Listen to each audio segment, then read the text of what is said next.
Hello everyone, कैसे हैं आप सभी। आई होप आप सभी अच्छे होंगे। आज हम क्लास 12 केमिस्ट्री में चैप्टर नंबर 4 केमिकल काइनेटिक्स से law of mass action and rate law expression को समझने वाले हैं। ओके, तो सबसे पहले हम स्टार्ट करेंगे law of mass action. Okay, चलिए वीडियो स्टार्ट करते हैं। देखिए, लॉ ऑफ मास एक्शन को हम समझते हैं। क्या है लॉ ऑफ मास एक्शन? ये जो लॉ है, इस लॉ को दिया था गोल्डबर्ग एंड बागे ने। दो साइंटिस्ट थे, गोल्डबर्ग एंड बागे, और ये लॉ दिया था 1867 में। ये लॉ क्या कहता है? ये लॉ बताता है कि eight a given temperature the rate of a chemical reaction at a given temperature the rate of a chemical reaction is directly proportional to the product of the molar concentrations of reactants। बहुत simple है। वागे ने and Goldberg ने एक statement दिया, बताया कि एक fix temperature पर किसी भी केमिकल रिएक्शन का रेट जो होता है वो उस रिएक्शन में प्रेजेंट रिएक्टेंट्स की मोलर कंसंट्रेशन के प्रोडक्ट के डायरेक्टली प्रोपोर्शनल होता है।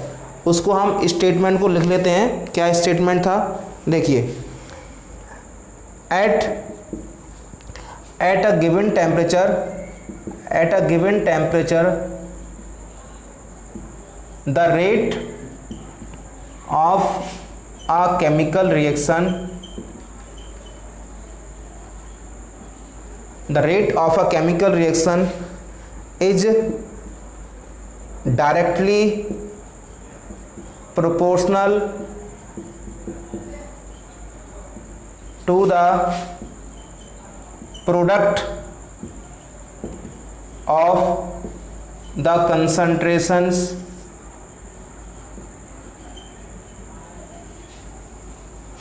of reactants। ओके, बहुत सिंपल है। एक गिवन टेम्परेचर पर किसी भी केमिकल रिएक्शन का रेट जो होता है उस रिएक्शन के रिएक्टेंट्स की मोलर कंसंट्रेशन के प्रोडक्ट के डायरेक्टली प्रोपोर्शनल होता है। ओके, सपोज कर लें, सपोज हम एक केमिकल रिएक्शन मान लेते हैं। हमने एक केमिकल रिएक्शन मान लेते हैं, केमिकल रिएक्शन लेते हैं A+B। ये और ये जो केमिकल रिएक्शन है, देखिए A+B है, ये जो कन्वर्ट होता है 2AB में बनता है। हमने एक हाइपोथेटिकल केमिकल इक्वेशन मानी, A+B जो रिएक्शन प्रोडक्ट बनता है वो 2AB बनता है। ओके, तो इसमें क्या है, 1 mole of A react with 1 mole of B gives 2 mole of AB। ये है। अब क्या करना है हमें इस रिएक्शन में, इस स्टेटमेंट को क्या करना है, लगाना है हमें। क्या है स्टेटमेंट? ये रिएक्टेंट है। ओके, अब इन रिएक्टेंट्स की मोलर कंसंट्रेशन क्या हो जाएगी? देखो, ये हो जाएगी मोलर कंसंट्रेशन ऑफ A, ये है मोलर कंसंट्रेशन ऑफ B, ये है। ओके, ब्रैकेट, बड़ी ब्रैकेट जो बनाते हैं हम, उसका मीनिंग यही होता है कि मोलर कंसंट्रेशन। तो A की मोलर कंसंट्रेशन ये हो जाएगी, B की ये हो जाएगी। अब इसको हमें इस स्टेटमेंट में लगाना है। क्या था स्टेटमेंट? देखो, at a given temperature rate, जो रेट होता है केमिकल रिएक्शन का वो होता है directly proportional to the product of the molar concentrations of reactants. यहाँ पर दो रिएक्टेंट्स हैं और इन दोनों रिएक्टेंट्स की मोलर कंसंट्रेशन के प्रोडक्ट के डायरेक्टली प्रोपोर्शनल क्या होगा? रेट होगा। तो molar concentration of A into molar concentration of B, ये हो गया product of the concentrations of reactant. A और B की मोलर कंसंट्रेशन का प्रोडक्ट है ये, किसके डायरेक्टली प्रोपोर्शनल है? रेट के। अब इसको आगे और सॉल्व करते हैं। देखो, हम क्या हो जाएगा, रेट इज इक्वल टू हो जाएगा, यहाँ पे लाते हैं कांस्टेंट, कोई एक प्रोपोर्शनल कांस्टेंट लगाते हैं, यहाँ पर K ले आते हैं, K A और ये हो जाएगा B। Okay, clear? ये है हमारा rate law of mass action. और एक बात और, एक पॉइंट रह गया यहाँ पर कि इस लॉ ऑफ मास एक्शन में जो रिएक्टेंट की हम मोलर कंसंट्रेशन लेते हैं, रिएक्टेंट्स की जो मोलर कंसंट्रेशन लेते हैं उसे हम क्या बोलते हैं? एक्टिव मास बोलते हैं। तो ये ए और बी क्या है? ये हैं एक्टिव मास। क्या है ये? Active mass. जो भी हम कंसंट्रेशन लेते हैं रिएक्टेंट की, वो क्या होती है? Molar mass, sorry active mass होती है। ओके, अब इतना समझ में आ गया होगा सभी का, आई होप। बहुत सिंपल है, एक बार और समझ लेते हैं। At a given temperature the rate of a chemical reaction is directly proportional to the product of the concentrations of reactant. Reactant की कंसंट्रेशन के प्रोडक्ट के डायरेक्टली प्रोपोर्शनल होता है रेट, और ये हमने कर लिया। अब यहाँ पर एक कंडीशन लगाते हैं। कंडीशन क्या है? देखिए, कंडीशन देखते हैं क्या है। सपोज कर लीजिए if molar concentration of A and molar concentration of B क्या हो जाए? 1 हो जाए। सपोज कर लें हम molar concentration of A, molar concentration of B दोनों इक्वल हो जाएं, 1 हो जाए, 1 हो जाए। इसको हम एक्टिव मास भी बोल सकते हैं। तो active mass of A is equal to active mass of B is equal to 1, यानी कि ए का एक्टिव मास बी के एक्टिव मास के बराबर है, और जो जिसकी वैल्यू कितनी है? 1 है। इसको हम एक्टिव मास भी बोल सकते हैं या फिर मोलर कंसंट्रेशन भी बोल सकते हैं। ओके, अब देखिए क्या हो जाएगा। लगा दीजिए वैल्यू रेट में। तो रेट क्या हो जाएगा? रेट हो जाएगा के इंटू ये भी 1 हो गया और ये भी 1, तो 1 इंटू 1, तो रेट बन जाएगा हमारा के इक्वल हो जाएगा। रेट हो जाएगा के इक्वल। तो हम अब रेट को भी डिफाइन कर सकते हैं, किसी भी केमिकल रिएक्शन के रेट को भी हम डिफाइन कर सकते हैं। देखिए क्या है, अब देखिए रेट क्या हो जाएगा। देखो क्या हो जाएगा रेट, देखो जरा इसे हम डिफाइन करें तो रेट क्या हो जाएगा। देखिए the rate constant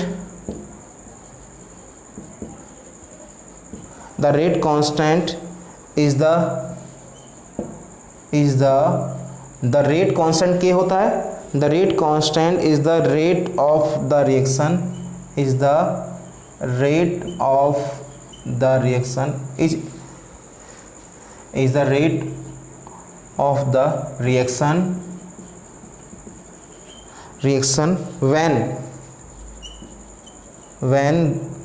when the molar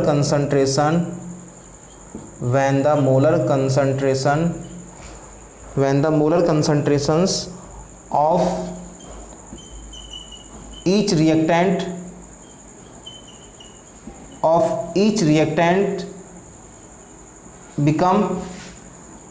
become unity. बहुत सिंपल, देखिए क्या है। उस कंडीशन में जब ईच रिएक्टेंट की कंसंट्रेशन 1 हो जाए, उस कंडीशन में किसमें? जब ईच रिएक्टेंट की कंसंट्रेशन 1 हो जाए, तो उस कंडीशन में रेट कांस्टेंट जो होता है वो रेट ऑफ रिएक्शन के इक्वल हो जाता है। यही लिखा है मैंने, देखो the rate constant is the rate of the reaction, rate constant is the rate of reaction when the molar concentrations of each reactant become unity। Okay, simple है बिल्कुल। ये था हमारा law of mass action. Law of mass action को law of active mass भी बोलते हैं हम। एक्टिव मास को हम क्या बोल सकते हैं? जो मोलर कंसंट्रेशंस हमने ली हैं रिएक्टेंट्स की, उसको हम एक्टिव मास भी बोलते हैं। इसलिए इस लॉ का नाम लॉ ऑफ एक्टिव मास भी हो जाता है कभी कभी। लॉ ऑफ मास एक्शन के नाम से जानते हैं इसको, लॉ ऑफ एक्टिव मास के नाम से भी इसको जानते हैं। ठीक है, अब आते हैं नेक्स्ट हमारा सेकंड टॉपिक इसका, एंड रेट लॉ एक्सप्रेशन। बहुत बार पूछा गया है दोनों में डिफरेंस क्या है। लॉ ऑफ मास एक्शन और रेट लॉ एक्सप्रेशन में डिफरेंस क्या है, तो आपको डिफरेंस समझ में आ जाएगा दोनों में डिफरेंस क्या है। देखिए अब सेकंड टॉपिक लेते हैं हम, rate law expression. Next topic is rate law expression और रेट लॉ। इसको हम रेट लॉ भी बोल देते हैं, रेट लॉ एक्सप्रेशन और रेट लॉ। ओके, क्या है देखिए रेट लॉ और रेट देखो पहले हम समझते हैं रेट लॉ एक्सप्रेशन है क्या। रेट लॉ एक्सप्रेशन को समझते हैं क्या है। देखिए मैं एक स्टेटमेंट लिख रहा हूँ यहाँ पर, rate law expression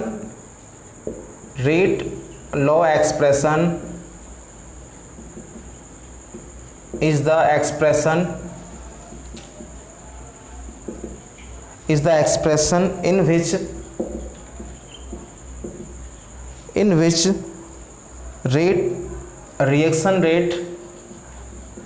reaction rate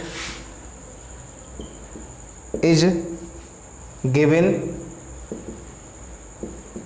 in term of molar concentrations of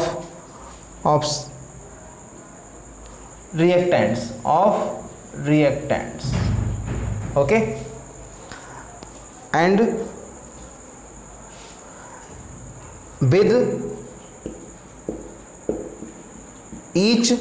with each term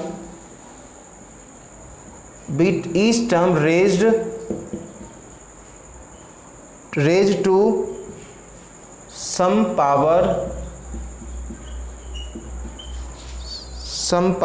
which may not or may be same to stoichiometric coefficient. Okay, देखो समझते हैं क्या है। देखो ये है रेट लॉ एक्सप्रेशन। क्या है देखो, rate law expression is the expression. Rate law expression एक ऐसा एक्सप्रेशन है इन विच, उसमें rate is given in term of molar concentrations, यानी किसी भी केमिकल रिएक्शन के रेट को यदि हम मोलर कंसंट्रेशन के टर्म में एक्सप्रेस करें तो जो एक्सप्रेशन बनता है वो क्या है, रेट लॉ एक्सप्रेशन है। रेट लॉ, किसी भी केमिकल रिएक्शन के रेट को हम मोलर कंसंट्रेशंस ऑफ रिएक्टेंट की टर्म में क्या करें, एक्सप्रेस करें, तो उस कंडीशन में जो एक्सप्रेशन बनता है उसको हम क्या बोलते हैं, रेट लॉ एक्सप्रेशन बोलते हैं। और एक कंडीशन और है इसमें, क्या है देखिए, विच विद ईच टर्म, जितने भी टर्म हमने यूज किए हैं, जैसे कि reactant A, reactant B, reactant C, जितने भी रिएक्टेंट हमने यूज कर रहे हैं रेट लॉ एक्सप्रेशन लिखने में, ईच टर्म की कुछ ना कुछ पावर होती है। जितने भी टर्म हमने यूज किए हैं, जितने भी मान लीजिए जितने भी हमने रिएक्टेंट की कंसंट्रेशन को लिखा है, उन कंसंट्रेशन की कुछ ना कुछ पावर होती है जो कि स्टैचियोमेट्रिक कोएफिशिएंट के इक्वल हो सकती है या नहीं भी हो सकती है। इससे कोई फ़र्क नहीं पड़ता कि वो इसके इक्वल है या नहीं है, वो कंडीशन नहीं है कि वो सेम ही होगा, उसके सेम हो भी सकता है, नहीं भी हो सकता है। एक बार और समझ लेते हैं, रेट लॉ एक्सप्रेशन एक ऐसा एक्सप्रेशन है जिसमें रेट ऑफ रिएक्शन को रिएक्टेंट्स की मोलर कंसंट्रेशन के टर्म में क्या करते हैं, एक्सप्रेस करते हैं, और ईच जो टर्म होता है, जितने भी टर्म उसमें यूज हो रहे हैं, ईच टर्म की कोई ना कोई एक पावर होती है जो कि स्टैचियोमेट्रिक कोएफिशिएंट के इक्वल हो सकती है या नहीं भी हो सकती है।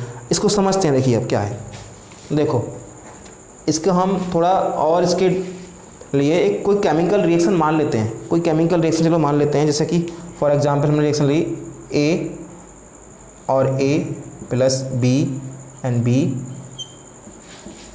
सी capital C plus small D capital D. अब चलो चेक करना है इसे, यहाँ पर ये ए, ये बी, ये सी और ये डी, ये है स्टैचियोमेट्रिक कोएफिशिएंट।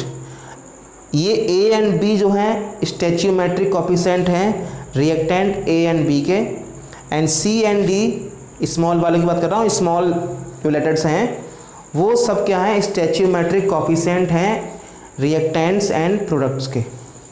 कोई डाउट तो नहीं है इस चीज़ में। कि ए एंड स्मॉल ए और स्मॉल कैपिटल वी क्या हमने क्या लिख दिया, स्मॉल ए जो है ये क्या है, स्टैच्यूमेट्रिक कोफिशिएंट है किसका, ए का। स्मॉल बी स्टैच्यूमेट्रिक कोफिशिएंट है रिएक्टेंट बी का। स्मॉल सी स्टैच्यूमेट्रिक कोफिशिएंट है प्रोडक्ट सी का। स्मॉल डी स्टैच्यूमेट्रिक कोफिशिएंट है प्रोडक्ट डी का। ओके, अब समझते हैं इसमें हम क्या करें, इसमें रेट लॉ हम लगा दें। रेट लॉ क्या था, ये देखो यही रेट लॉ, हम इसमें रेट लॉ को फॉलो करें तो रेट लॉ क्या था, देखिए रेट लॉ क्या कहता है, सेम भाई है रेट लॉ। रेट लॉ में और लॉ ऑफ मास एक्शन में थोड़ा सा डिफरेंस है, बस समझ लेना। जैसे हमने लॉ ऑफ मास एक्शन किया था बिल्कुल सेम ऐसे कहेंगे, लेकिन थोड़ा सा यहाँ पर डिफरेंस आएगा। वहाँ पर हमने स्टैच्यूमेट्रिक कोफिशिएंट लिया था, यहाँ पर स्टैच्यूमेट्रिक कोफिशिएंट हम नहीं लेंगे, क्योंकि हमने पहले लिख दिया है यहाँ पर कि स्टैच्यूमेट्रिक कोफिशिएंट के इक्वल पावर होगी भी या नहीं भी हो सकती है। Each term raised some power which may not और may be same to the stoichiometric coefficient. इस लाइन को आपको याद कर लेना है, क्या है देखिए, molar concentration of A, reactant A है ना ये, and molar concentration of reactant B, ये जो है ये रेट लॉ है। अब इस रेट लॉ में क्या लिखा हुआ है, देखो इन्होंने बोला है कि ईच टर्म, जितने भी टर्म हमने यूज किए हैं, जितने भी ये दो टर्म है यहाँ पर, एक टर्म ये है एक टर्म ये है, यहाँ पर दो रिएक्टेंट्स हैं तो दो टर्म हम यूज कर रहे हैं, रिएक्टेंट ए और रिएक्टेंट बी की मोलर कंसंट्रेशन। तो इन्होंने बोला है each term raise to some power, each term की कोई ना कोई एक पावर होती है। तो मान लीजिए इसकी पावर मान लेते हैं हम x, स्मॉल x मान लेते हैं इसकी मान लेते हैं स्मॉल y।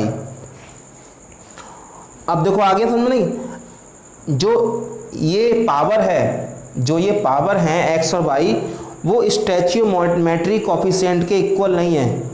a क्या है यहाँ पर, स्टैच्यूमेट्रिक कोफिशिएंट है किसका, a का। तो यहाँ पर a है और यहाँ पे क्या लिखा है हमने, x लिखा है, तो सेम नहीं है, डिफरेंट है। b की पावर क्या है, y है, और यहाँ पर इसका स्टैच्यूमेट्रिक कोफिशिएंट क्या है, b है, तो ये भी सेम नहीं है। तो ये लिखा हुआ है पहले ही, रेट लॉ एक्सप्रेशन में ये होता है बस। रेट लॉ एक्सप्रेशन और rate law law of mass action में ये डिफरेंस है बस। लॉ ऑफ मास एक्शन में क्या होता है, जो मोलर कंसंट्रेशंस होती हैं प्रोडक्ट रिएक्टेंट्स की, उनकी जो पावर होती है ना, वो उनका स्टैच्यूमेट्रिक कोफिशिएंट होता है। लेकिन यहाँ पर क्या है, रेट लॉ एक्सप्रेशन में जो पावर है वो स्टैच्यूमेट्रिक कोफिशिएंट के इक्वल हो भी सकती है या नहीं भी हो सकती है, दो कंडीशंस हैं। तो यहाँ पर इक्वल नहीं है। ओके, इसको हम आगे चले जाते हैं। देखो जरा, rate law, sorry rate law क्या, रेट लिखो यहाँ पर, रेट इज इक्वल टू, यहाँ पर लाएंगे कांस्टेंट लाएंगे कोई, के ले आए हम, और a की पावर x एंड b की पावर y। ओके, अब रेट होता क्या है, ये किसका रेट है, ये rate of disappearance of reactant, क्योंकि यहाँ पर रिएक्टेंट तो है, ये a और b क्या है, रिएक्टेंट है। तो रेट को हम किस तरह से लिख सकते हैं, यहाँ पर अभी समझाया था मैंने आपको, प्रीवियस वीडियो में समझाया था कि इंस्टेंटेनियस रेट हम कैसे लिखते हैं, तो minus d concentration change of reactant upon d t is equal to k A x and B by, ये है। ये आप जानते हैं, समझा दिया है मैंने आपको पहले ही कि ये जो है इंस्टेंटेनियस रेट है, और माइनस लगाया हमने, माइनस इसलिए लगाया क्योंकि रिएक्टेंट की कंसंट्रेशन क्या हो रही है, डिक्रीज हो रही है। ओके, ये होता है हमारा रेट लॉ एक्सप्रेशन। ओके, बहुत सिंपल है, कुछ ज़्यादा हार्ड नहीं है, दोनों में डिफरेंस बस इतना ही था, दोनों में यही डिफरेंस है। और ये जो x और y हैं, ये जो x और y हमने यहाँ पर लिखे हैं, ये जो पावर्स हमने लिखे हैं, ये पावर्स कोई हमने नहीं लिख दिए हैं, ये एक्सपेरिमेंटली डिटरमाइंड वैल्यू हैं। x और y की जो वैल्यू होती है वो एक्सपेरिमेंटली डिटरमाइंड होती है। और लेकिन जब हम लॉ ऑफ मास एक्शन में स्टैच्यूमेट्रिक कोफिशिएंट यहाँ पावर की फॉर्म में लिखते हैं, तो वो एक्सपेरिमेंटली डिटरमाइन नहीं होती हैं, वो थ्योरेटिकल होती हैं। एक डिफरेंस ये भी है कि ये जो लॉ है रेट लॉ एक्सप्रेशन, ये क्या है, ये एक्सपेरिमेंटली प्रूव हुआ है, और जो लॉ ऑफ मास एक्शन है वो क्या है, थ्योरेटिकल है। दूसरा डिफरेंस क्या है इसमें कि जितने भी जो मोलर कंसंट्रेशन ऑफ प्रोडक्ट की जो पावर होती है वो स्टैच्यूमेट्रिक कोएफिशिएंट के इक्वल नहीं होती है, या इक्वल हो भी जाती है किस केस में, रेट लॉ एक्सप्रेशन वाले केस में। लेकिन लॉ ऑफ मास एक्शन में क्या होता है कि जो पावर होती है रिएक्टेंट की कंसंट्रेशन की वो इक्वल किसके होती है, स्टैच्यूमेट्रिक कोएफिशिएंट के। दोनों में डिफरेंस ये है। ओके, नोट डाउन कर लीजिए, जल्दी से स्क्रीनशॉट ले लीजिए। यहीं पे वीडियो फिनिश करते हैं। Okay, thank you for watching this video. मिलते हैं नेक्स्ट वीडियो में। बाय।